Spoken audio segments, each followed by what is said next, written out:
we saw during the last session is what a quick presentation about the stakes of climate and energy, and we began to see why it concerns culture. So what I'm going to speak about is a little bit more about carbon footprint. So first, I think most of you knows what a carbon footprint is and how it's calculated, but let's have a quick review about that, and so we understand what it is. So carbon footprint is like is a calculation of your carbon of your emission, which include CO2, CH4, N2, and N2O. And all of them are equivalent to CO2 emissions. So everything, what you see on a carbon footprint is always in CO2 emissions. So it's globally like a money account. So you don't count money, you will count emissions.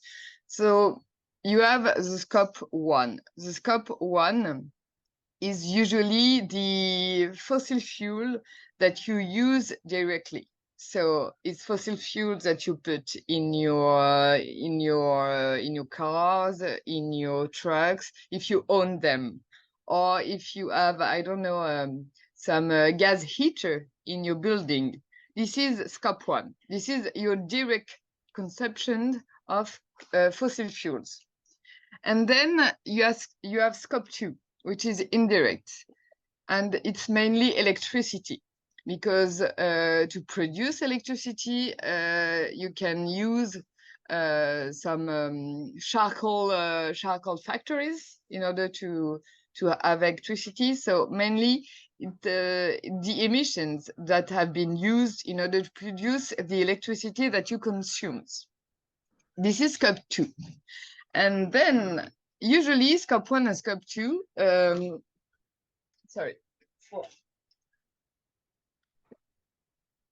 in culture, it's if you don't have a building, if you might not have a really huge carbon footprint.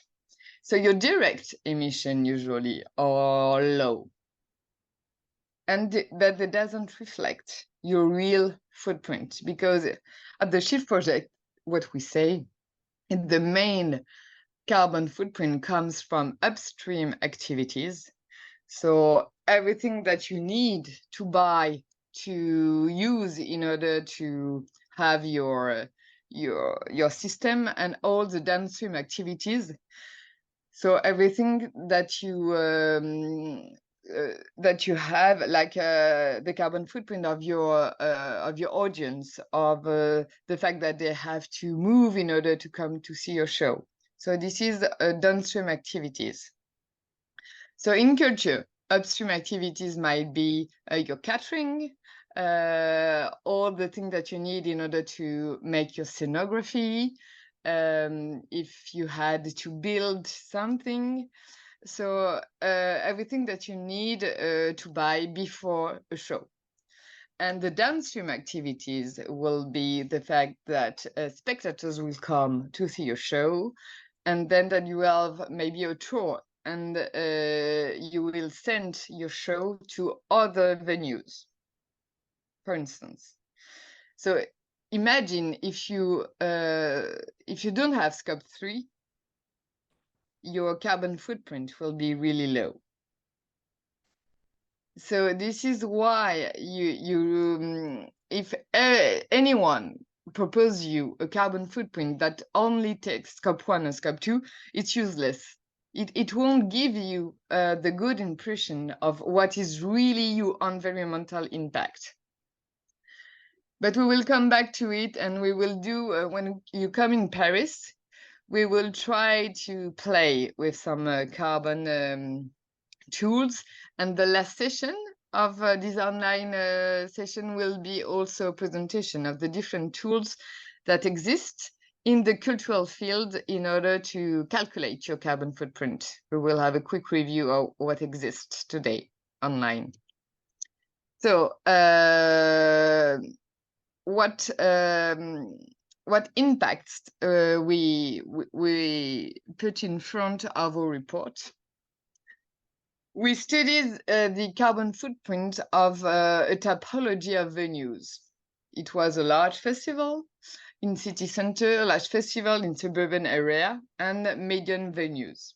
So we tried to take a picture of an imaginary festival and venues. So what we saw, first, let's have a quick view at a large festival carbon footprint. So this is what the numbers that we have in our report for. So what you see first in a large festival carbon footprint, donc large festival in periphery is like the festival, a music festival, which is called Les Vieilles Charrues, which is a festival in Britain. That's Britain. it, Britain. Which attracts a lot of people. It's almost 3,000 spectators. So what you have on the left side is transportation of festival goers, then transportation of artistic team, and then cargo transportation of the artwork. So the first biggest two columns are about mobility. The whole carbon footprint of this kind of festival is more than 15,000 tons. And just to have a quick comparison, 1 ton of CO2 is what you emit if you go to New York and come back from Paris. So 1 trip to New York is 1 ton. So this festival, it's about 15,000 trips to New York by plane, to have a little bit of comparison. So about the carbon footprint of the festival goers, which was, you see, the biggest impact. You have the repartition. So by flights, it represents 60% of this post-emission. Then there is car, about 30%. And then you have train and bus.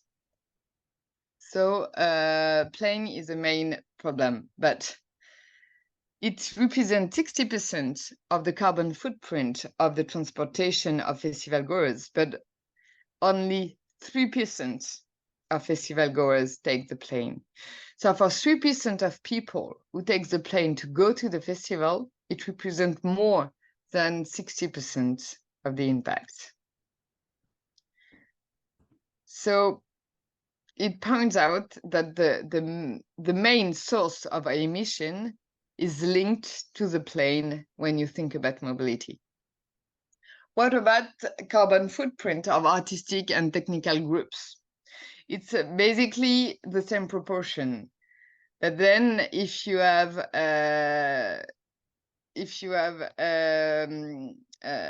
represents 5% of the global impact.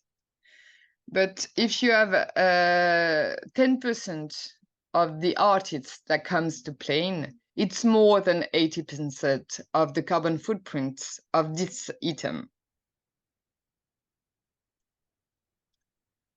What about the artwork transportation? So it's basically always the same thing.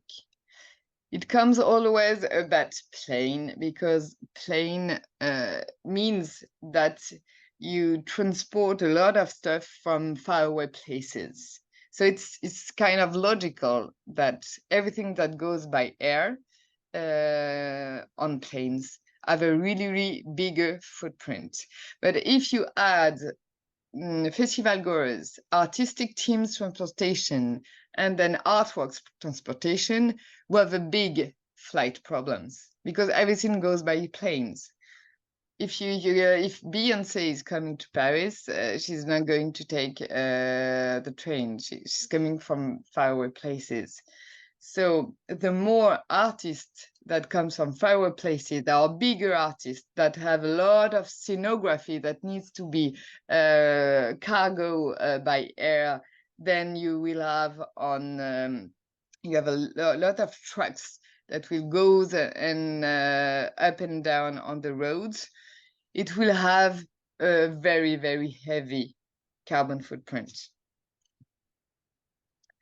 So in the global carbon footprint of a festival, artwork freight accounts for 25% of the carbon footprint. So it's really, really big. It's the second post after the transport of festival goers. And even if you don't take plane, just to realize what we had in those biggest show, you have like Chaka Ponk when he does a big show. It's about 8 to 9 trucks with each 9 tons of equipment in it that are on the road and that goes up and down from Lille to Marseille to Paris to Berlin to Rome and etc. So a lot of emission also. What about, is there different if we think about a large festival in a city center about the global carbon footprint? So as you see, sorry, it's in French. I didn't realize it wasn't translated above, but the main difference is that the main impact is not the festival goers, it's about artwork transportation, but it's the same as mobility or the main impact. So if 10% of the artistic team are coming by plane, it's about 70% of the emission. It's not festival goers, it's artistic team.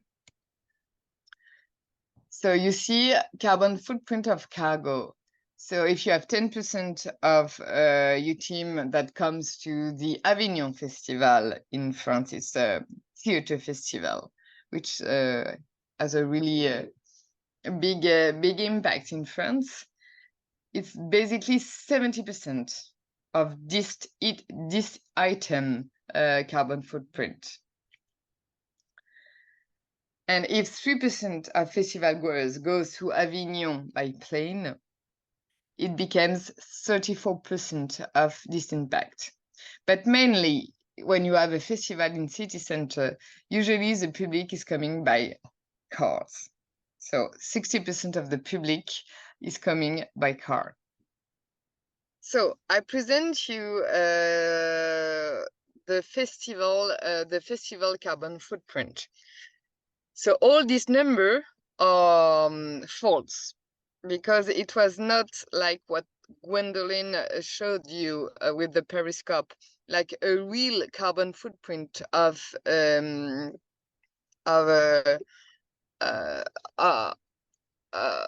festival or a venue. This was basically made by gathering different numbers from different venues and then mix it to have a portrait of what is the carbon footprint of the medium venues. But at the time that we did the report, there was not so many numbers of carbon footprints available. So sometimes we had to estimate the emissions and through interviews and so on. So, which lead to this carbon footprint of a medium-sized venue.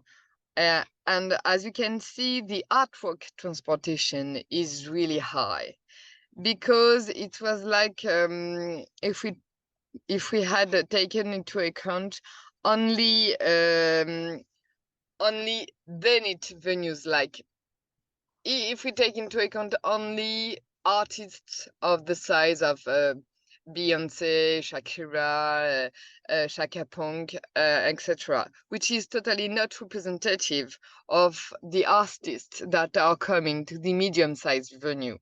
So this one was, this chart was really not really right.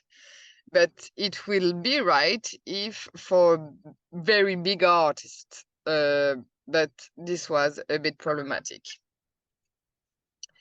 So, but which was accurate was the spectator transportation numbers. As we can see, much people in 2021 still comes by car to go to a show. So cars, as you can see, cars represent almost 88% of spectator transportation emissions. So basically,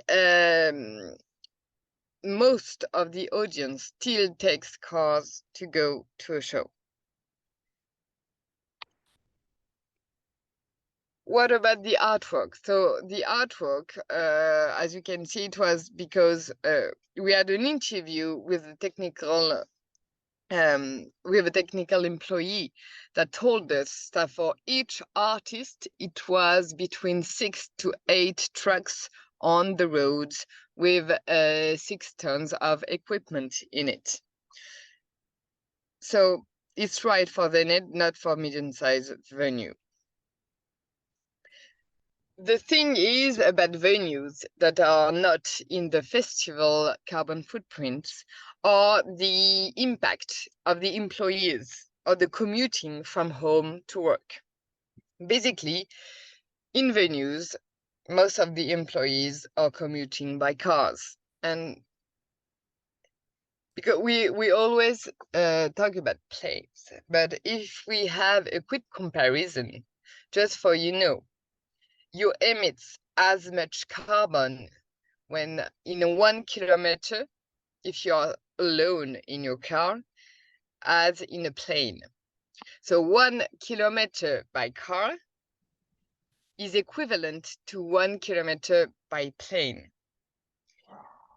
But yeah, this is like, oh my God. But what does it change? The 1 kilometer by plane is for your transportation. The 1 kilometer by car is for the car, and you can be alone in the car, but you can be 2, 3, or 4.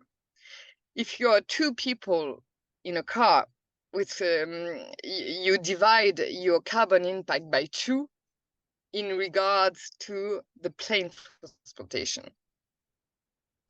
But basically what I'm saying is that if you're alone in a car and you want to do Marseille, Paris, or Berlin, Paris, or Lisbon, Paris, if you're alone in your car, it's the same impact as if you take a plane.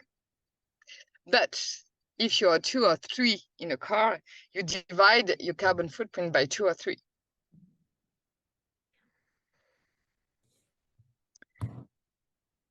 Sorry, Héloïse. Yes? Maybe it's a stupid question, but isn't the same? No question is stupid. Isn't the same with a plane, like this rationale that you are using? No. Why not? Because the ratio between 1 kilometer by plane and 1 kilometer by car, the emission of the plane is already divided by the number of passengers that your plane can have. Okay. So it's already per person, like yeah. Okay. So your impact will be higher in plane if your plane is empty. It will be like far higher. If you're in a plane and it's empty, basically your carbon footprint of your plane is almost like a private jet. Private jets. Why private jets have it's I think it's 100 times higher than not divided by the number of people. Common flight. Yeah, because you're alone in it. So all the fuel that you use is for you. But the difference, why is interesting, so between cars and plane, is that you can easily divide your carbon footprint by being more than one in a car, but it points that being solo in a cars is a big problem nowadays. We need to move towards the end of this model, and it showed that really the big problem with the plane is that you can go very, very far away easily. So you will always do more kilometers by plane than by cars. By plane, you will easily do like 3,000 kilometers, 4,000 kilometers. If you have to do the same kilometers by cars, it's going to take you like 2 to 3 days, and it's not so easiest. So you will do less kilometers by cars usually. But if you take your cars every day and you're alone in it, just realize how many kilometers you do in a whole year, and maybe you will easily account for one trip to New York by plane if you use alone your cars every day. It's clear. Thank you. It's the same that I said before, but basically, even if you have a small percentage of your international artist programmed in your venue, it will always account for a lot of emission. And as Gwen showed you, some of the means to reduce that is not to stop inviting international artists, because it can be really important into the artistic core of your venue. But try to divide it by arranging a train tour in your area with another venue, with maybe some school, and you will divide its impact, its carbon footprint by 2. So this is a way also of reducing carbon footprint without just renouncing to have an international programmation or having some artists coming from far away. But we will get back to the solution later in the workshop. It was just a quick insight. So we have time to go back to these numbers, to discuss it, and to discuss the solution.